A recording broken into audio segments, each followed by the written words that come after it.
Yeah, I guess the obvious thing to ask you, Caleb, was just what was your reaction when you found out that you were named in this team? To play. I didn't even know I was going to play, especially starting.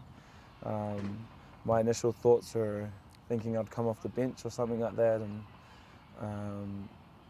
because it's been so long since I've played, I think close to 3 months now since I last played a professional rugby game, and so it was pretty overwhelming getting to see how much trust Fozzie had in me, and just getting to put that black jersey on again. It's going to be something, I think, again, overwhelming for me. I remember just being in Wellington and we're singing the national anthem on the field, and I started crying on the sideline and didn't even know why. I was just singing it, just tears started coming to my eyes, and so I didn't want to think too much about it because it hasn't come yet, but I'm just really excited, and it's just been a big journey getting back into this black jersey, and I can't wait to share this moment with the boys in this team, because there's some of them that have helped me get here, with the staff as well. They've helped me get to this point, and my family back home, so it's going to be a real cool moment getting to put that black jersey on again. Yeah, I think it's pretty well documented now, the time that you've had away from this team. Obviously went to the Olympics. Just, I guess, what have the emotions been like during that time away? Because it would have been gut-wrenching. You were, I guess, available after the Olympics, wasn't selected. What's that journey been like? It was really tough, and I think it wasn't tough because I wasn't playing rugby. It was more tough because a lot of off-field things weren't going right. Starting with the Olympics, didn't make the squad, and I think that's when I first got a taste of media and people really thinking they had the right to say who I was as a person. And I didn't mind if people talked about rugby or talked about me as a player, but when they started attacking me as a person, I think that's when it started getting to me, and sort of going through that, getting stuck in Japan, in a hotel for 2 weeks, couldn't leave, doing the same thing every day, then coming home to the excitement that I could play again, play a bit of Auckland. I remember being in quarantine and Fozzie rang me saying, you'll play a bit of Auckland and then we'll bring you for the Northern Tour, the Northern Tour, and just how Auckland went into lockdown as soon as I got out of quarantine. Just sort of put another damper on the spirits, and then it just felt like so many things were just going wrong around that time, and so it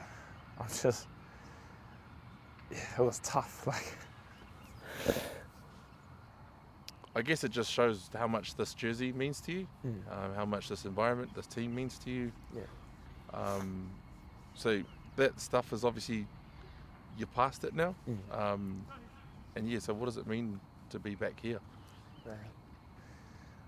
I'm just waking up each day just so happy, and getting to be in a group where they just accept me for who I am. I'm a bit of a joker, a bit of a high energy person, and all the boys accept that, and I think if I can be myself, then that's when I not shine, but I'm just happy just to just express myself, because everyone accepts me for who I am, and so there's there's not a lot of environments in the world where it's like this in a team, and so I'm just real grateful to be here, and I'm just looking forward to trying and adding onto this legacy of the black jersey.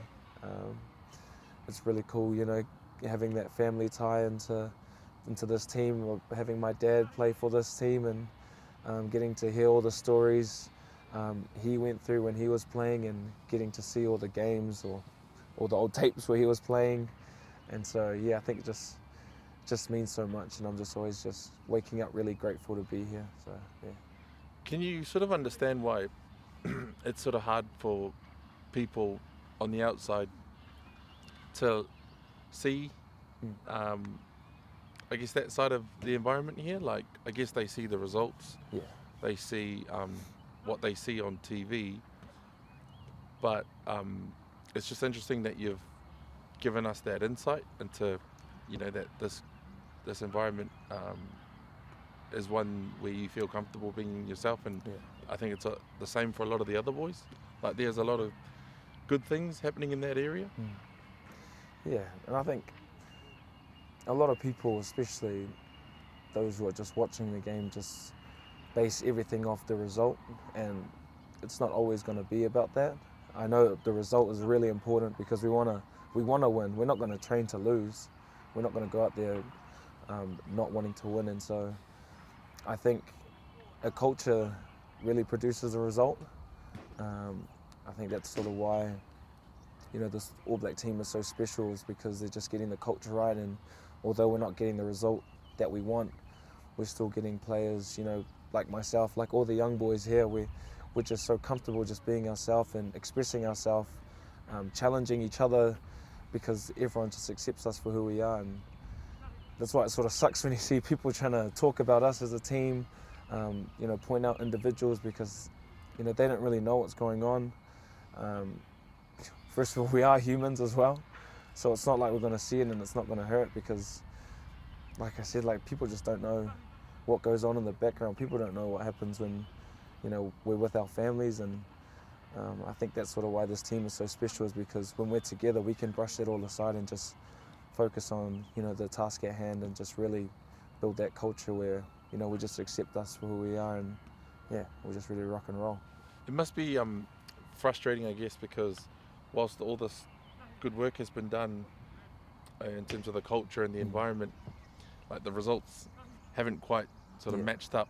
Do you feel like there are just a few little things that need to be tweaked, or you know what I mean, and then it will sort of be the complete package? Yeah, and I really believe that the answer within what we're trying to look for is just in the circle that we have, and so it's just small things. It's not like massive things that we need to change. It's just the real small things, and like I said, the answer's within the circle, and I just can't wait for us to really click into that, because once we find that answer, once we finally click all together, we're going to be really hard to stop, and I think that's the excitement thing that I'm looking forward to, and I think it's just it's just going to take that one moment where we're just going to turn everything around, and people are going to stop talking.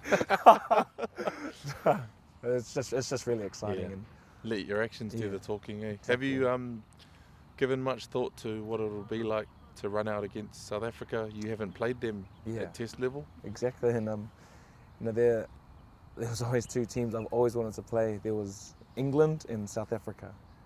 Probably the other way around, South Africa and then England.